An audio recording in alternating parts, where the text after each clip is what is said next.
On the morning of Decoration Day, Harry declined attending the celebration with the family, saying that he preferred to go fishing.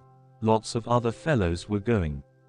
So Harry gathered up his fishing outfit, his gun, dinner pail, matches, and an umbrella for sultry sun or summer shower, and set them outside the door while he hunted for a few angleworms.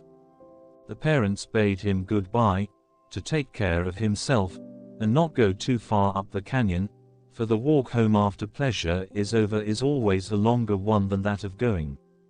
When the parents and two youngest ones returned from the celebration that afternoon, the good housekeeper had a nice, plain dinner ready. The two children left in her care were asleep after the dinner, and the house seemed peaceful and cool after the long ride and exercises in the open air. Just before lamplight, Harry came home, all his trim outfit looking very dusty and out of order. The umbrella was broken, the dinner pail dented and cover lost, and his clothing both torn and dirty.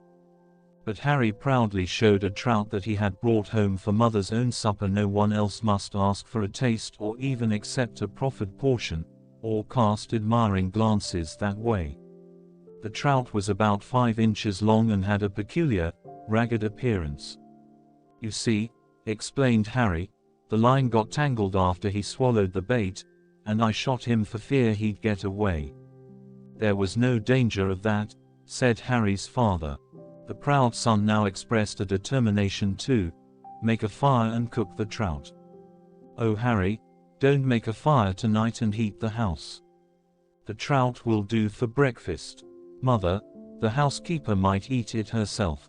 Little bites. Trout is tempting." "No, Harry, she wouldn't do that." "Well, then, Mother, I'll dig a hole in the garden and bury the fish to keep it cool all night."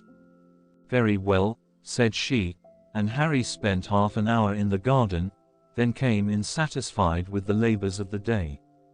Throwing himself upon the lounge, he recounted the rambles he had made, how encumbered he had been with so much luggage, the loss of his ramrod, then the theft of his dinner by a hungry dog, and finally how blistered his feet were with so much walking.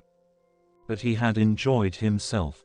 Suddenly he asked, "Do you suppose cats or dogs could burrow under that box?" He rose, looked out of the window and spied a neighbor's dog sniffing at the fresh earth. That roused him thoroughly and he forgot that he was tired.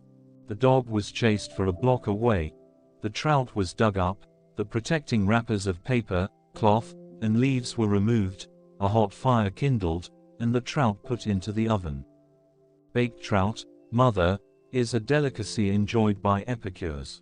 "Thank you, Harry, but I'm afraid I can't eat it tonight." "Yes you can, I want you to know what a real fresh brook trout tastes like. I'll practice on my flute while it bakes, and call you when it is done. You go walk in the garden." She had not the heart to refuse his pleading smile, and, glad also to get out of the warm kitchen, she strayed into the front yard, and, oh, what a sight met her gaze! Geraniums, verbenas, and over there the strawberry bed, turned upside down.